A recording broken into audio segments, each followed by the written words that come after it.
ನಮಸ್ಕಾರ ಗುರು, ನೀವು ನೋಡ್ತಾ ಇದ್ದೀರಾ ಸಂತೋಷ್ ಸ್ಟೋರೀಸ್ಗೆ ನಿಮಗೆಲ್ಲ ಸ್ವಾಗತ. ಇವತ್ತಿನ ವಿಚಾರ ಬಂದು RCB ತಂಡ ಇವತ್ತು LS ವಿರುದ್ಧ ಪ್ಲೇಯಿಂಗ್ ಲೆವೆನಲ್ಲಿ ದೊಡ್ಡ ಬದಲಾವಣೆ ಮಾಡುತ್ತೆ ಅಂತ ಹೇಳಬೇಕು.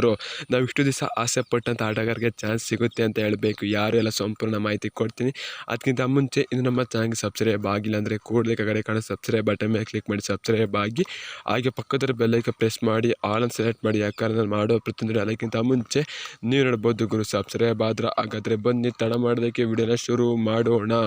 ಗುರು, RCB ತಂಡ ಇವತ್ತಿನ ಮ್ಯಾಚ್ ಗೆಲ್ಲೇಬೇಕು ಅಂತ ಹೇಳ್ತೀನಿ. ತುಂಬಾ ಕ್ರೂಷಲ್ ಆಗುತ್ತೆ ಇವತ್ತಿನ ಪಂದ್ಯ ನಮ್ಮ RCB ತಂಡಕ್ಕೆ ಅಂತ ಹೇಳಬೇಕು. ಯಾಕಂತಾರೆ ಆಡಿರೋ 3 ಪಂದ್ಯದಲ್ಲಿ ಎರಡು ಪಂದ್ಯ ಸೋತಿದ್ದೀವಿ ಅಂತ ಹೇಳಬೇಕು, ಒಂದೇ ಒಂದು ಪಂದ್ಯ ಗೆದ್ದಿದ್ದೀವಿ ಅಂತ ಹೇಳಬೇಕು. ಇವತ್ತು ನಮ್ಮ RCB ತಂಡ ಗೆಲ್ಲೇಬೇಕು LSC ವಿರುದ್ಧ ಅಂತ ಹೇಳ್ತೀನಿ ಗುರು. ನಾವೆಲ್ಲ RCB ತಂಡ ಈ ವರ್ಷ ತುಂಬಾ ಬಲಿಷ್ಠವಾಗಿರುತ್ತೆ. ಯಾಕಂದರೆ ಆ ರೀತಿ ಬ್ಯಾಟಿಂಗ್ ಇದೆ ಅಂತ ಅಂದ್ಕೊಂಡಿದ್ದು, ಆದರೆ ಇಲ್ಲ ಅಂತ ಅಲ್ಲ, ಫಾರ್ಮಲ್ಲಿ ಯಾರೋ ಕಂಡು ಬಂದಿಲ್ಲ ಅಂತ ಹೇಳಬೇಕು. ಮ್ಯಾಕ್ಸ್ವೆಲ್ ಫಾರ್ಮಲ್ಲಿಲ್ಲ, ರಜತ್ ಪಡೆದರ್ ಫಾರ್ಮಲ್ಲಿಲ್ಲ, ಕ್ಯಾಮ್ರಾನ್ ಗ್ರೀನ್ ಅವರು ಫಾರ್ಮಲ್ಲಿಲ್ಲ, ಡೂಪ್ಲೆಸರ್ ಬ್ಯಾಟಿಂದ ರನ್ ಬತ್ತಲ್ಲ. ಅಂದರೆ ಅವರಿಗೆ ಇನ್ನಿಂಗ್ಸ್ ಸ್ಟಾರ್ಟಿಂಗಲ್ಲಿ ಚೆನ್ನಾಗಿ ಆಡ್ತಾರೆ, ಆಮೇಲೆ ಸುಮ್ಮನೆ ವಿಕೆಟ್ ಒಪ್ಪಿಸ್ತಿದ್ದಾರೆ ಅಂತ ಹೇಳಬೇಕು. ಇದು RCB ತುಂಬಾ ಕೊರತೆ ಇದೆ ಅಂತ ಹೇಳಬೇಕು. ಮತ್ತು ಡೆತ್ತಲ್ಲಿ ರನ್ ಬರ್ತದೆ ಅಂತ ಹೇಳಬೇಕು. ಹೋದ ವರ್ಷ ನಮಗೆ ಡೆತ್ತಲ್ಲಿ ರನ್ ಬರ್ತಲ್ಲ, ಈ ವರ್ಷ ಡೆತ್ತಲ್ಲಿ ರನ್ ಬರ್ತಿದ್ದಾರೆ. ಮಿಡ್ ಓವರ್ಸ್ ಓಪನಿಂಗ್ ರನ್ ಬರ್ತಲ್ಲ ಅಂತ ಹೇಳಬೇಕು. ಆದರೆ ವಿರಾಟ್ ಕೊಹ್ಲಿ ಚೆನ್ನಾಗಿ ಆಟ ಆಡ್ತಿದೆ, ನಮಗಂತ ಎಂಟರ್ಟೈನ್ಮೆಂಟ್ ಸಿಗ್ತೈತೆ ವಿರಾಟ್ ಕೊಹ್ಲಿಯಿಂದ ಅಂತ ಹೇಳಬೇಕು. ಇದ್ರ ಬಗ್ಗೆ ನೀವಂತ ಕಮೆಂಟ್ ಮಾಡಿ. ಅದು ಬಿಟ್ಟ ಕೂರೋದು ಏನು ತಲೆ ತಿಂತೀಯಾ, ಮೊದಲು ಪ್ಲೇಯಿಂಗ್ ಲೆವೆನ್ ಬಗ್ಗೆ ಹೇಳೋದು ಆಯ್ತು ಅಂದ್ರೆ ಗುರು. ಇವತ್ತು RCB ತಂಡ ವಿಲ್ ಜಾಕ್ಸ್ ಮತ್ತು ಟಾಪ್ ಪ್ಲೇಯರ್ಗೆ ಚಾನ್ಸ್ ಕೊಡುತ್ತೆ ಅಂತ ಹೇಳಬೇಕು.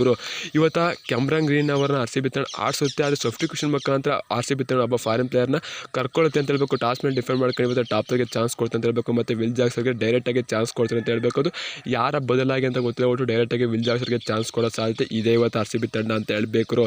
ಇದ್ರ ಬಗ್ಗೆ ನಿಮ್ಮ ಅನಿಸಿಕೆ ಏನು ಅಂತ ಕಮೆಂಟ್ ಮಾಡಿ. ಮತ್ತು RCB ತಂಡ ಇನ್ನೂ ಕೂಡ ಬೌಲಿಂಗಲ್ಲಿ ಚೇಂಜ್ ಮಾಡಬೇಕು ಅಂತ ಹೇಳ್ತೀನಿ ಗುರು. ಬೌಲಿಂಗಲ್ಲಿ ಅಷ್ಟೊಂದು ಸ್ಟ್ರಾಂಗ್ ಇಲ್ಲ, ಫಿನ್ನರ್ಸ್ ಕೊರತೆ ಕಾರ್ಡ್ ಬಂದಿದೆ ಅಂತ ಹೇಳಬೇಕು. ಮತ್ತು ಡೆತ್ತಲ್ಲಿ ಯಾರು ಕೂಡ ಮಿಡ್ಲ್ ಓವರ್ಸ್ ಯಾರು ವಿಕೆಟ್ ಕೇಳ್ತಾರೆ RCB ತಂಡಕ್ಕೆ ಇದೊಂದು ಹೊಡ್ತಾ ಬಿದ್ದಿದೆ ಅಂತ ಹೇಳಬೇಕು. ಮತ್ತು ಬ್ರೇಕ್ ತೂನ ಮುರಿತಾರೆ ಸಿರಾಜ್ ಅವರು, ಒಳ್ಳೆ ಫಾರ್ಮಲ್ಲಿಲ್ಲ, ಪವರ್ ಪ್ಲೇಯಲ್ಲಿ ಮುರಿಯೋಕೆ ಅಂತ ಹೇಳ್ತೀನಿ ಗುರು. ಈ ವರ್ಷ ಅದೆಲ್ಲ ಇವತ್ತಿನ ಮ್ಯಾಚಲ್ಲಿ ಎಲ್ಲ ತೀರ್ಲಿ ಅಂತ ಬಯಸೋಣ ಗುರು. ಇವತ್ತು ನೀವೇನಂತ ಕಮೆಂಟ್ ಮಾಡಿ ಗುರು. ಸಿಗೋದು ಎಷ್ಟು ತಡ ಬಂದು ನಮಸ್ಕಾರ. ಜೈ RCB. ಈ ಸಲ ಕಪ್ ನಮ್ಮದೇ ಗುರು, ಹೊಡಿಲೇಬೇಕು, ಹೊಡಿತೀವಿ. See you soon, tata, bye bye.